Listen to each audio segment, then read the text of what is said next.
বন্ধুরা আমি তো নবিতা আর তার বন্ধুদেরকে নিয়ে অনেক স্পেশাল এপিসোড এক্সপ্লেন করেছি, কিন্তু আজকের এপিসোডটিতে নবিতার মায়ের ফ্রেন্ডশিপের অনেক সুন্দর একটা কাহিনী দেখানো হয়েছে। তো নবিতার মা আর তার বেস্ট ফ্রেন্ডের গল্পটা লাস্ট অবধি এনজয় করুন। আর আপনারা যারা এখনো ভিডিওটিকে লাইক আর আমার চ্যানেলকে সাবস্ক্রাইব করেননি তারা এক্ষুনি করে ফেলুন প্লিজ। তো আজকের ভিডিও শুরুতে আমরা দেখি নবিতা আর ডোরেমন আরাম করে কমিক বুক পড়ছিল। এই সময় তাদের মা তাদের দুজনকেই নিচে আসতে বলে।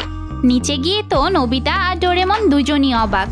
নবিতার মা তার ছোটবেলার সব পুতুলগুলো বের করেছিল, যেগুলো তিনি প্রতি বছর গার্লস ফেস্টিভ্যালের দিন বের করে সাজাতেন।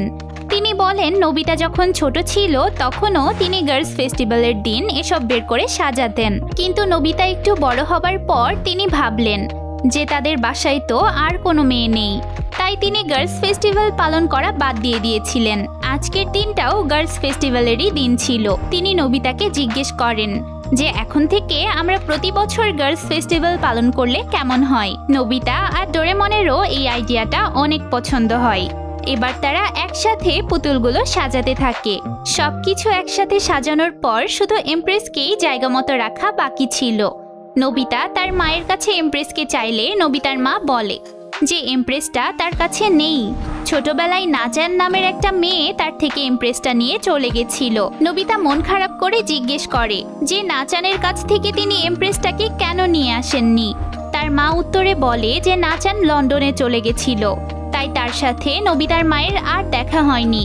এসব শুনে নবিতা আর ডোরেমন নিজেদের ঘরে চলে আসে। নবিতার নাচানের ওপর অনেক রাগ হচ্ছিল। সে ভাবছিল না জানি মেয়েটা কত খারাপ, এভাবে কেউ কারো এমপ্রেসকে নিয়ে চলে যায়। তাই তারা নাচানের কাছ থেকে এমপ্রেসটা নিয়ে আসবে বলে ডিসাইড করে, কিন্তু নাচানের ঠিকানা তো তারা জানতো না। তাই তারা টাইম মেশিনের সাহায্যে সেই দিন চলে যায় যেদিন নাচান এমপ্রেসটাকে নিয়ে চলে গেছিল। এরপর নবিতা আর ডোরেমন তাদের গ্র্যান্ড প্যারেন্টসের বাসায় চলে যায়। যখন নবিতার মা ছোট্ট মেয়ে ছিল সেদিনও গার্লস ফেস্টিভ্যালের দিন ছিল। নবিতারা পাস থ্রু রোপের সাহায্যে সেই রুমে ঢুকে যায় যেখানে পুতুলগুলোকে সাজানো ছিল। তারা নাচানের আসার আগেই এমপ্রেসকে নিয়ে চলে যেতে চায়, তাহলে নাচান আর এমপ্রেসকে নিয়ে যেতে পারবে না। কিন্তু নবিতা এমপ্রেসকে নেওয়ার আগেই নবিতার মা মানে ছোট্ট তামাকো সেখানে চলে আসে। তামাকোর অনেক মন খারাপ ছিল, সে তো রীতিমতো কাঁদছিল। তখন তার মা মানে নবিতার গ্র্যান্ডমা এসে তাকে বোঝাতে থাকে যে নাচান একটু পরেই চলে যাবে, তোমার উচিত তার সাথে দেখা করে লাস্ট বারের মতো গুড বাই বলা। কিন্তু তামাকোর এত বেশি মন খারাপ ছিল যে সে নাচানের সামনে যেতেই চাচ্ছিল না। তামাকোর মা তাকে অনেক বোঝায় যে তামাকো না গেলে নাচান অনেক কষ্ট পাবে, কিন্তু তামাকো জানতো যে নাচানের সামনে গেলেই সে কেঁদে ফেলবে, তাই সে কোনো মতেই যেতে চায় না। তামাকোকে এত করে বোঝানোর পরেও যখন কাজ হলো না তখন তার মা হাল ছেড়ে দিয়ে চলে যায়। তখন তামাকো অভিমান ভরা মন নিয়ে বলে যে নাচান কিভাবে আমার সাথে এটা করলো। সে আমাকে প্রমিস করেছিল যে প্রতিবারের মতো এবছরও সে আমার সাথে গার্লস ফেস্টিভ্যাল পালন করবে। এসব বলে সে কাঁদতে থাকে। এসব দেখে নবিতারা বুঝতে পারে যে নাচান তো আসলে তাদের মায়ের বেস্ট ফ্রেন্ড ছিল।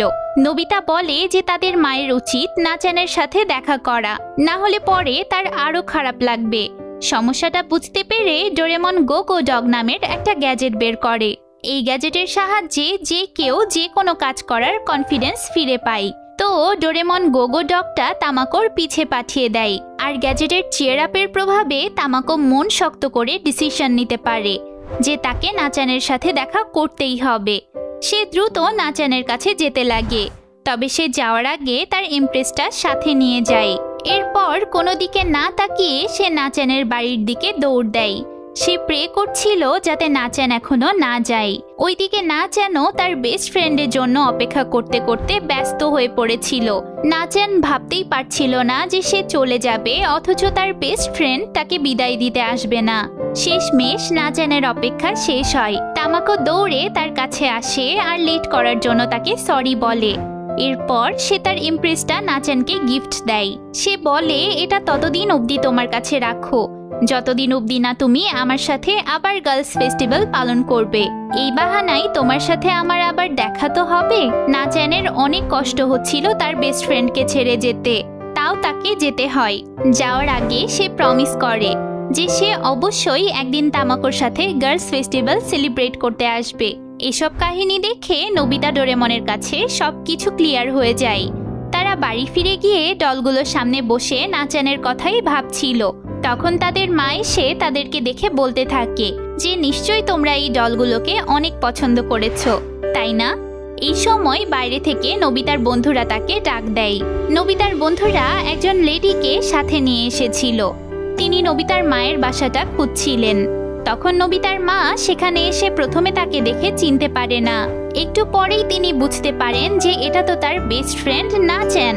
নোবিতার মা তাকে জিজ্ঞেস করে যে এতদিন কি আমার কথা মনে পড়েনি? নাচেন বলে যে তোমার কথা আমার সব সময়ই মনে পড়তো। নাচেন তার হাতের কাপড়টা থেকে সেই ইমপ্রেসটাকে বের করে দেখায়।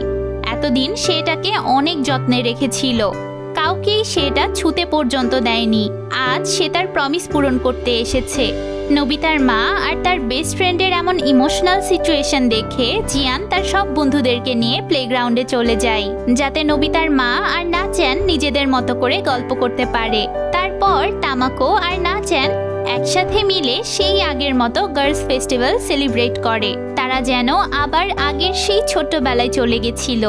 ওইদিকে নোবিতা তার বন্ধুদেরকে বলতে থাকে যে এত বছর মম গার্লস ফেস্টিভ্যাল সেলিব্রেট করেনি, কিন্তু আজই কেন তিনি সকাল থেকে সব বের করে সাজাচ্ছিলেন। নিশ্চয়ই ডলগুলোই তাকে নাচানের আসার কথা জানিয়েছিল। যদিও সবাই জানতো যে এমনটা সম্ভব না, তাও তারা নোবিতার ইমোশনকে হার্ট করে না। তো বন্ধুরা, এখানে এই এপিসোডটির এন্ডিং হয়। আপনাদের ভিডিওটি কেমন লাগলো তা আমাকে অবশ্যই কমেন্টসে জানাবেন। দেখা হবে পরের ভিডিওতে। টাটা।